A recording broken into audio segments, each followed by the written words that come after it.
Coming up in this episode, I predict what I'm going to get for Secret Santa. I'm hoping for 1 or 2 extra Mars bars maybe, and some unsalted peanuts. Tom goes, ah.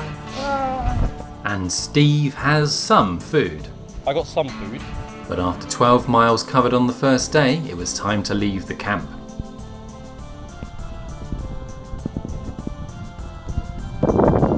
Morning, it's day 2 of Mission Across Scotland 3. A cold night. We're going to be kayaking across this river. Paddle backwards. Paddle backwards.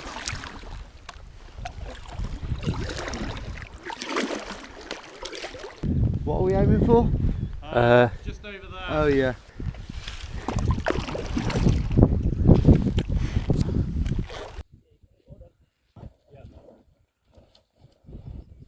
Immediately after leaving our cosy camp point, we would be thoroughly tested by the biggest hill of the entire trip. A big ask so early in the morning. Right then, Tom, how did you sleep? Not bad, mate, to be fair. Yeah, not bad. Thanks for all the fancy gear I've accumulated over the years. Nice warm sleeping bag. Yeah. I'd say I got a good 7 hours sleep. So decent. Yeah, can't complain. What about you? Yeah, similar probably. Yeah, a few hours at least. But It's easy to sleep after this, a day of this. it is, yeah. I think I had about 8 layers on. Just not in the right order. Not in the right order. Yeah, already out of breath. Yeah, the first hour or two, your muscles aren't yet warm, and as a result, it's quite hard to find the power in your legs. Some variation in the terrain. I've been cutting through some light forest, I suppose you can call it, nothing too onerous. This kind of flora means that you have to lift your legs pretty high. It's not just like walking through grass, because you're constantly going up and down. So the minutes on the step machine that I put in training hopefully are paying dividends here. Having covered 12 miles on day 1, we were in a strong position to break the back of this mission today.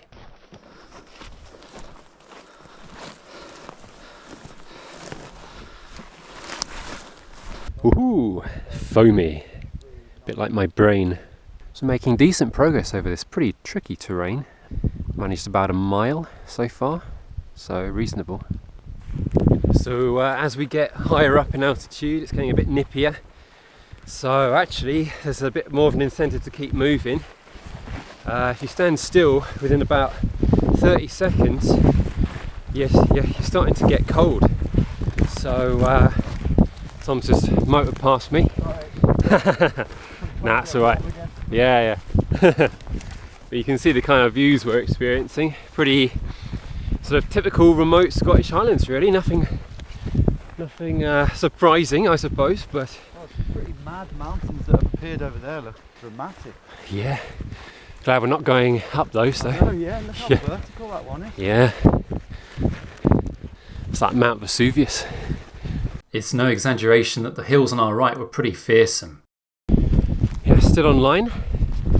So we've done about an hour's walking now, all of which has been more or less uphill, and just as we come to a slight downhill section, but that was poor timing. Ah, yes, I forgot about these. After you, Marcus. Yes, sir. Nice way to warm up in the mornings, though, to be fair. Yeah, it's true. Watch them ghoulies. Yeah.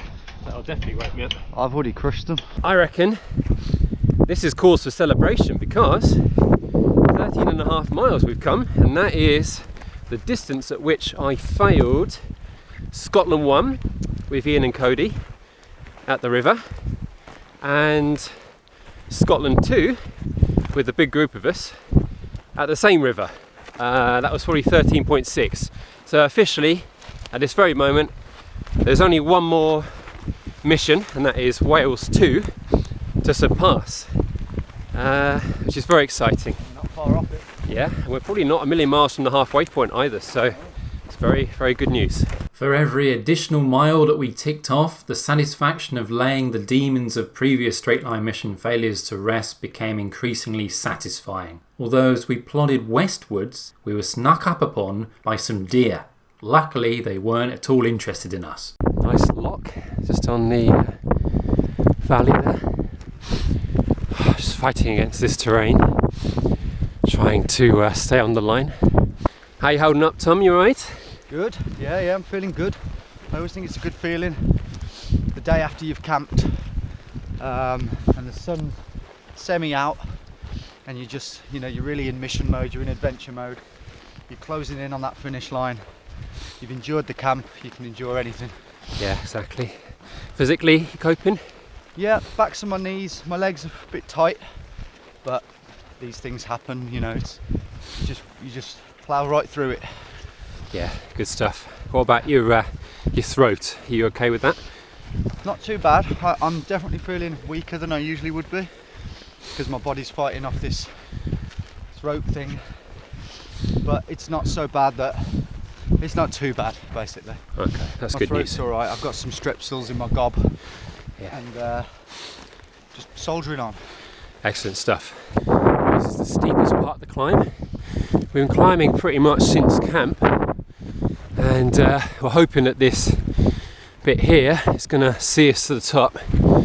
Boy, it's grueling. Oh, I've found half a bottle of Lucozade and a bit of water and about a third of a bag of nuts, unsalted. That may well be enough to power me up here.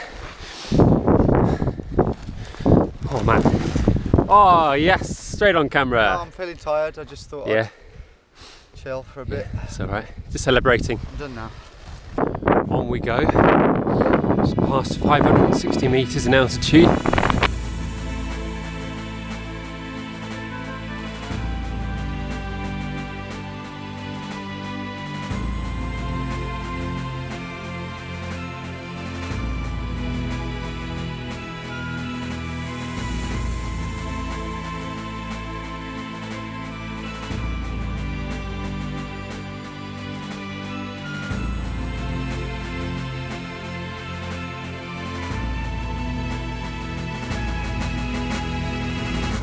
So guys, very exciting news. As the sun has come out, rather appropriately, I can tell you that I am on a new record mission. I've passed the 15.6 miles achieved in Wales 2. A definite cause for celebration, but meanwhile a muddy bog appeared to be on our way. Turns out he's Jesus. Thought I'd give it a go, maybe I am Jesus. The sun's come out now again. Still pretty, that's pretty warm really, and the wind has thankfully died down a little bit, and yeah, still progress being made. He's desperately want me to fall in. Well, I've got to film everything just in case. Just in case. And yeah, I am 5-1 down, so. Yeah, and a little victory. Yeah, an accuracy of the line, very, very good, so nothing to complain about. Luckily, the muddy bog wasn't quite so boggy after all, and we were able to pass by another key checkpoint. Ooh, you know what guys, we've got a little marker coming up here. We've got the halfway point. Waypoint, mate. Yeah, not bad, eh? Put Not it bad. there, Marcus. Yeah. Fist bump the Get in. Halfway, man. yeah, fantastic. Sun shining, feeling good. Yeah, positive. You're halfway to success. Yeah, it's very good. Very, This very would have good. been a good little place to camp, to be fair, had we have ventured this far, but I'm glad we didn't. Yeah, it would have been tough. It's warm now. Yeah, it's Pretty beautiful. warm. Beautiful spot. Just gonna fill up with water using this water filter that Tom kindly gave me at the beginning of the mission. Gonna unscrew the damn thing first. No, you don't need to unscrew that bit. Oh, it's very easy to learn, you know. That's the great thing about this bottle. Very, very little that can go wrong.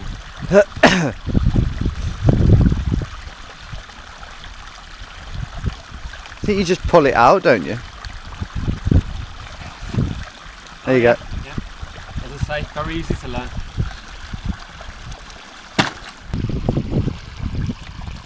Oh, there you go. Just have to push that down, and 17 minutes later you should have a nice fresh bottle of water.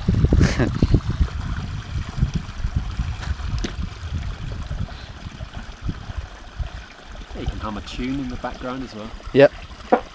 Yeah, just like that. You can come back to me in a few minutes. The outstanding beauty of the terrain surrounding us was complemented majestically by the lovely weather. Mr. Thomas Davies, standing proud in the middle of this green. Little breaks, spread out, just topping up on fuel and water, and yeah, I've got a lot in the tank.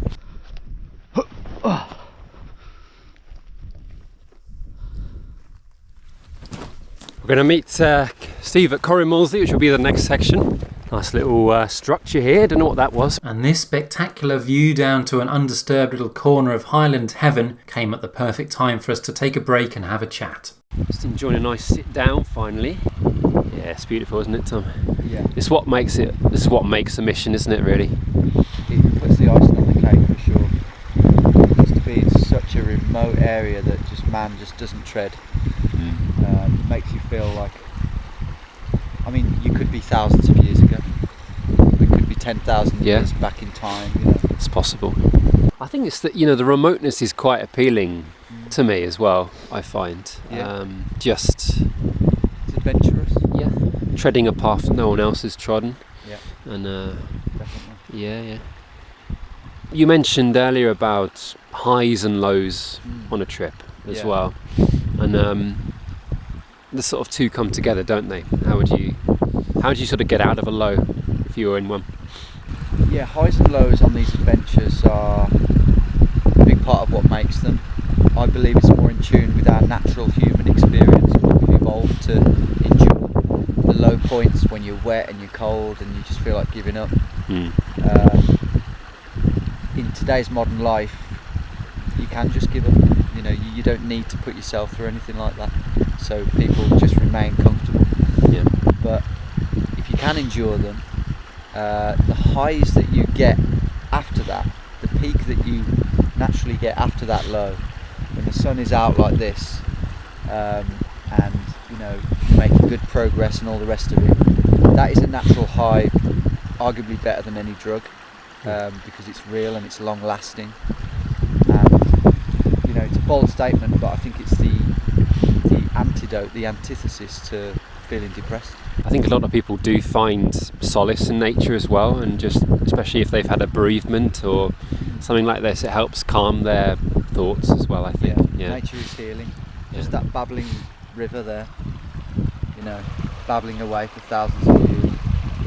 Not another sound, just a peace, and you know, the odd bird tweeting, but it is healing. Yeah, absolutely. It's a nice forest, I've got to say.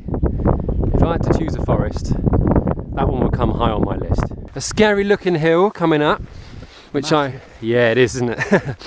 But as I was saying to Tom, it looks, doable and quite nicely mown, like a suburban front garden, except maybe not quite the altitude difference. First of all, we've got Corrimalsey, which is where we're hoping to meet Steve for a few more supplies, another bottle of Lucozade. I'm hoping for 1 or 2 extra Mars bars maybe, and some unsalted peanuts, which will do me a world of good.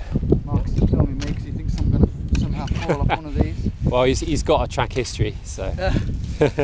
Yeah, this terrain's not so easy either. Tom and I just fell over pretty much simultaneously this then.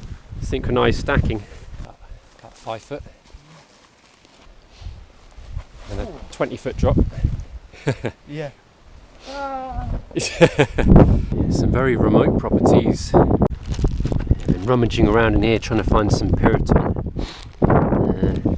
I've got my razor blade, which is just a blade. I've got my phone, obviously, camera batteries, face wash, sort of, deodorant, loose batteries. Aha! What's that? Oh, that's codeine. That's a bit strong, that is. Spork. Yeah, somewhere in there. I'm going to turn this camera off, I think, because I've got to cross this When you're missioning alongside the Leviathan that is Tom Davies, all the little wins count, especially for me. So we've made it to this road. It's about 1 o'clock. We were hoping to meet Steve here.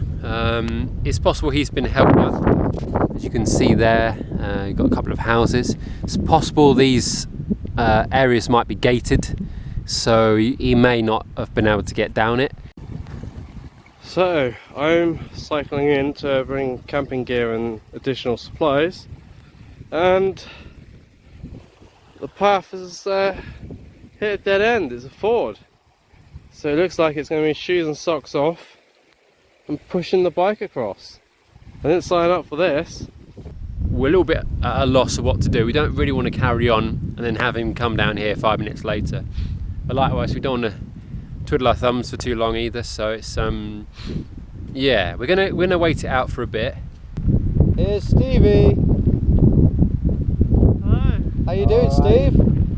Sorry, That's all right. that's been a drama. So what have you got on you right now? I got some food. No maps told me how long it would take to drive down to that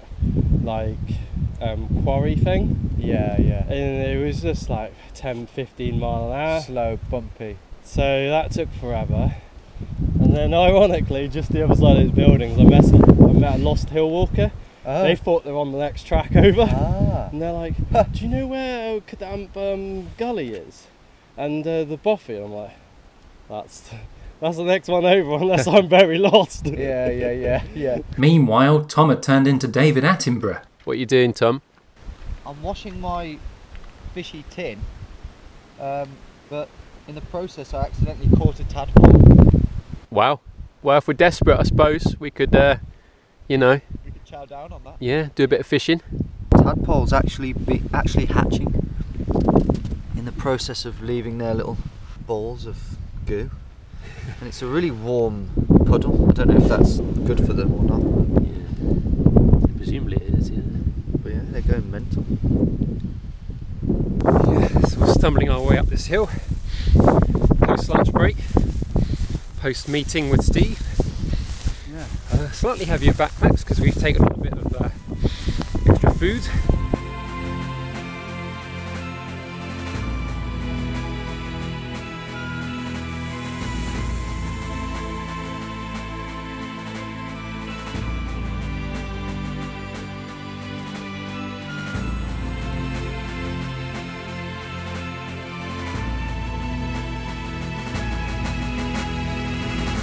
To the left of that huge gully, that sort of gash on the landscape, is a lodge, I think.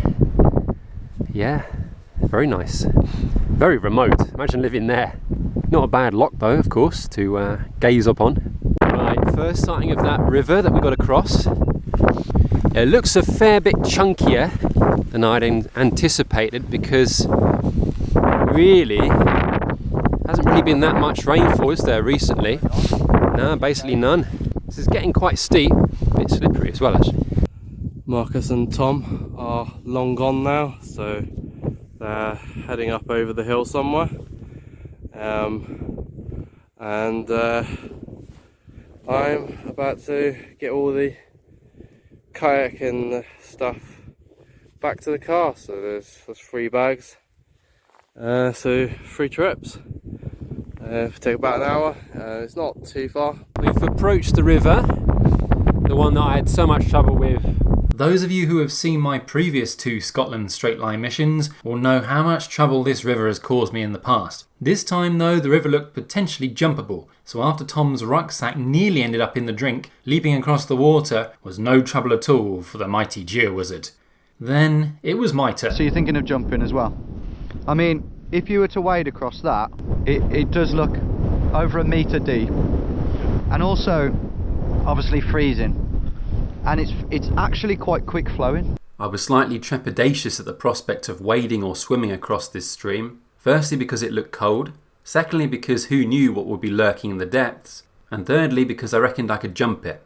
You can't really see it, but it is flowing quite quick. I mean, you've got longer legs, but you got to get a good jump off. Yeah. There's a divot there. Yeah, I pushed up. You see, just in between your feet now, That sort of grassy, there's no, bit further back, that bit, that's quite firm. Right. That's a good place to plant off from. Just run as fast as you can, and when you spring off, you just give it all your might. Nice. Yeah, nice, nice. It will seem daunting, but... Alright, I'm going to be... Because I used to play cricket, so I'm thinking of my run-up. Yeah, you run up, yeah. And then... Yeah. Just don't do that, but... yeah. Go right back to that divot, yeah. Yeah. No, don't go further than that. Okay. Just go from that tussock, yeah. You might have to stutter your run a bit. Run on the flattest bit you can. Just use the flattest bit you can. Just give it your all and believe. You've got to believe. You are getting to that other side. Yeah. You just got to leap with all your might. Go for it. You ready? Yeah. I was now fully psyched up and nothing could go wrong. Oh. Oh dear. Okay. Put it there, man. That could have gone slightly better, but you didn't quite make it, did you? No. Well, at least my gators did a good job. Yeah. I don't know if they're really doing much. Could be worse. Yeah, could be a bit worse. Not sure how. At least the sun's out. Yeah, we always like to look at the positives. Yeah. Yeah, didn't quite go as planned, I wouldn't say. There's a digger over there. What for? What's it building or digging? Maybe it's dredging the river, I don't know. So we're just waiting for Steve to come down this path. Trying to make our own entertainment. Now was the perfect opportunity to demonstrate to each other our lack of keepy-uppy skills. Tom managed 3 and I managed 2 before booting the pebble away in frustration just before Steve arrived. There he is! Hey! I underestimated that. Oh! Whew, is that tough? Steve had cycled a fair old distance on his brother's mountain bike to deliver supplies to us. We were now fully stocked up on food, water, Lucozade and crucially some additional layers for camping later. This would make our rucksacks considerably heavier until the end of the day, but it would be well worth it if it meant getting a decent night's sleep and therefore more time for our bodies to recover. Up next, however, was the fearsome Knockdamph Gully, one of the most perilous obstacles on the trip, particularly for an amateur adventurer like me with a terrible fear of heights, particularly in conjunction with rocks. As you'll see in these next clips, I was very much out of my element, and for the first time on the trip, feeling the strain, no doubt caused by the additional backpack weight and a sudden lightheadedness as we clambered up this slope with the gully yawning just to our left. Yeah, this is looking a bit steep. Oh, thanks very much. To be honest, my camera doesn't really do justice to the gradient of this slope. It's a bit scary, not gonna lie.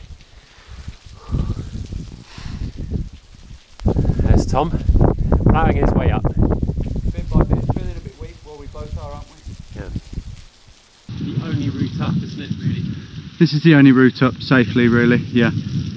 Sorry about the bad smell. We might still be in platinum. Close, isn't it? Yeah.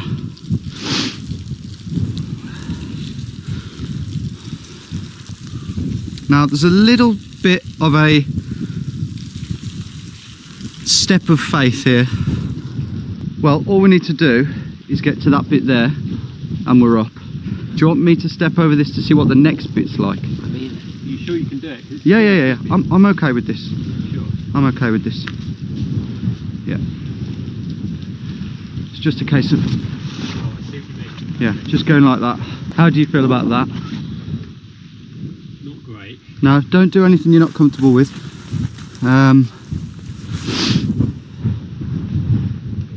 This is doable here.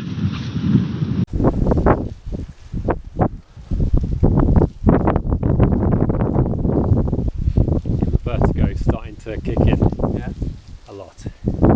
Totally up to you. So let's see how slippy this is. Yeah, I wouldn't tread on that. I would just, if you're gonna do it, take a big step over and just fall here, but honestly, if you don't feel comfortable, I think if you go around this cliff, you're still in gold.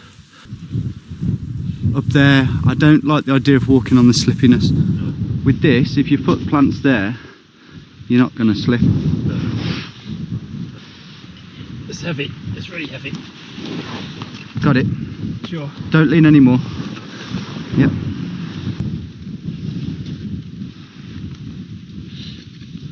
I don't think that's the way to do it, to be honest. I think you'd have to take a big step over and just fall onto this. But again, if you don't feel comfortable,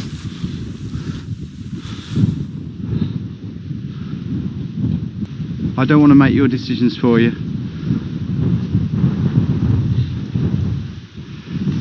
You sure that next bit's going to be okay?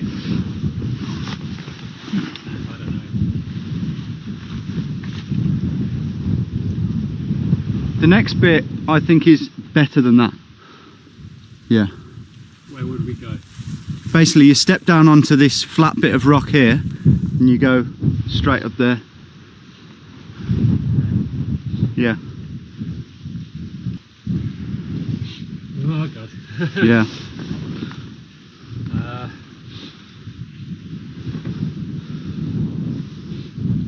I mean, you're already in gold. How far would it be to go round? Well, I think we're on the edge of platinum now. Okay. Right. We're about 25 metres off. None of this is on the map, by the way. I think if you went up there, you'd be another 10 metres. So I do firmly believe you'd be within gold. I generally don't know. If you planted your right foot down there, wouldn't that be better? Because then you can, like, if you put that right foot there and then you stride forward with your...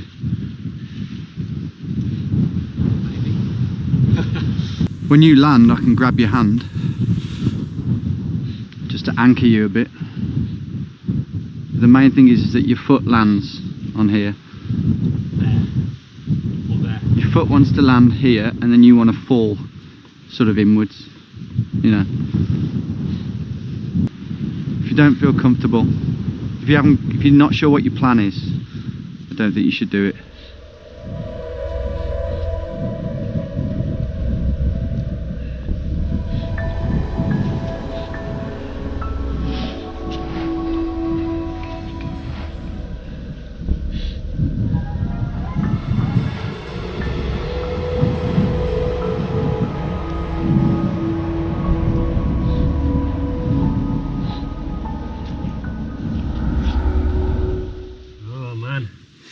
I can't decide. Yeah. It's frustrating for you because I know. No, I just don't want to. I don't want to persuade you to do it because it's your decision. I just ignore what's there and just think about. Imagine if that was flat. Yeah. Would you be able to leap from there to there if that was flat there? I would. Yeah. That's the way I look at it. And what's your contingency plan? Falling and lying on this, grabbing onto it. So you won't go anywhere.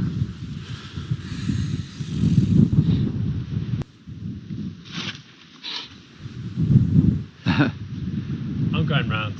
Yeah? Do you want me to come with you? It's up to you. But I think if you go, you'll be still in platinum, right?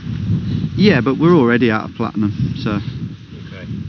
And I don't know. We might be on the cusp of it. That's the funny thing. We might be 26 meters off. Yeah. I know it's doable, but yeah. I just don't think it's worth the risk. Okay. Now, can you actually grab that? Wait there. Let's not rush it. Don't rush it. Yeah. Thanks. Okay. Got it. Yeah. Okay. No, I'm all good. Oh, I've got to go here now. Oh no. Well, we can always go down and round. Let me check this out. Again, we need to chuck this. Oh. Yeah. I might try and chuck it over them. Yeah, go on then. Yeah. Use the grassy bits, yeah. Okay. It's not my cup of tea at all. No. Oh, it's definitely my weakness. We've got to get up this.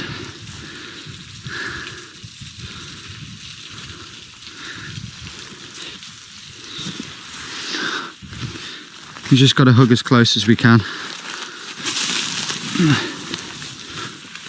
This is very doable, Marcus. Just up here.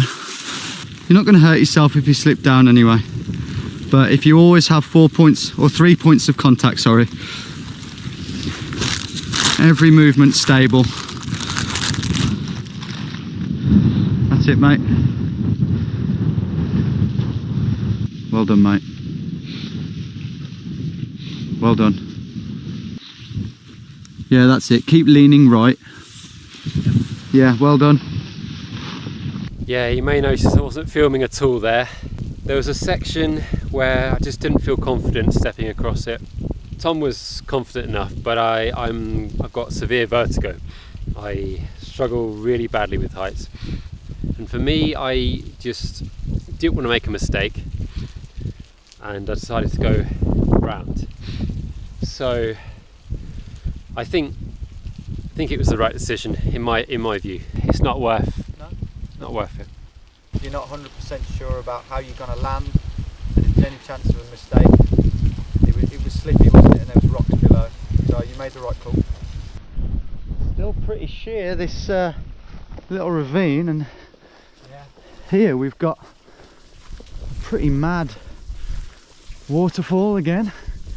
It goes down into this cavernous plunge pool. This one's definitely safe, Marcus, don't worry. Nothing like a bit of adrenaline coursing through your veins. Yeah, absolutely. I think it's safe to say we both can't wait to reach Camp 2B. I think so. Yeah. After that ordeal. Hopefully it's campable. What do you fancy doing tomorrow, Marcus, after we've arrived at the beach victorious? Nice big meal of fish and chips would be good, or something like that. Yeah, don't tempt me. After all the Mars bars and nuts we've been eating. Looking forward to a good square meal, I think. Yeah. With the Knockdamph Gully now well behind us, we were on the lookout for a suitable camping spot. Meanwhile, I was having a bit too much fun as I produced a novel way of descending this steep hill, which turned out badly. Bye. Yeah. Nice to see you. Oh, actually, it's a bit wet. No. Maybe not. I think what's probably sensible now, just because it is nearly 6:10, is if we just sort of keep moving slowly but surely, because I think we'll probably be all right, but if we don't find any suitable camp spot, the more ground we can cover to find that, the better. Yeah, I think so. How are you feeling, Marcus, as this grueling day draws to a close? So I think my enthusiasm has picked up in the last hour or so, probably as we approach the camp and just, away from that horrible vertigo-inducing crevasse. So a bit of mental tiredness as well. Yeah. So It's been a long day. yeah, I think so. Yeah. Very I mean, glad. we didn't really check this. We probably should have checked this, but this has been by far most elevation gain in one day. Yeah, We've gone up 3 massive hillsides there, mountainsides. we have. Yeah. So we've done really well. Well, thank you, you too. Ploughed on through your illness as well. So Yeah. But as we ploughed on across the moors in the waning early evening sunlight, the terrain was too bumpy and wet to camp on until, suddenly... So whereabouts are you thinking? Here? I'm thinking sort of here Okay. or there. Yeah. What about here? It's not going to be the flattest, but I'm thinking if we pull a load of rocks out. Okay. Just while we were addressing the suitability of our impromptu camp spot, let me show you how we got on today in terms of the accuracy of our lime. All in all, we seemed to do very well indeed, especially with the terrain being as challenging as it was, what with the biggest climb of the trip in the morning, and hour after hour of rugged, ankle-breaking wilderness. Unfortunately, we did in fact deviate outside the platinum corridor of the Knockdamph Gully, 37.1 metres to be exact, but imagine how awful it would have been for Tom if I'd slipped or if something had gone wrong. In the circumstances, I was content with my decision. We'd managed another impressive 13 miles today, bringing our total to just under 25, exactly 40 kilometres. We were now just over 8 miles from the west coast and almost at the 3/4 waypoint. A bit cramped, it's a bit bobbly, but this little ledge here for me, and Marcus has got a little shelf here. Yeah, I think we've got to take this. It's home for the night, and I don't have to share it with Marcus, and What a bonus. no one's going to bother us here, and that's we can safely say that. And we could count ourselves very lucky indeed to have found a flat and reasonably dry spot in such close proximity to a stream that proved to be barely wide enough to pitch both our tents on. But at this point we didn't much care. Despite the GPS malfunction on day 1 and the risk-averse deviation at the gully, we were crucially still moving westwards and on for an unbroken gold run. And with around 8.5 miles to the coast, we were beginning to dream. Could it really happen? In the next episode, Tom tries to avoid his missus. At the tone, please record your message. Hang up quick. I count some chickens. We should be able to cross this, hopefully without too much trouble. And Steve visits a familiar location. Marcus's favourite bothy, the old schoolhouse. And don't forget, if you can spare a few quid, please kindly donate to my Epsom Chess Club fundraiser. Thank you very much for watching, and see you in the next episode.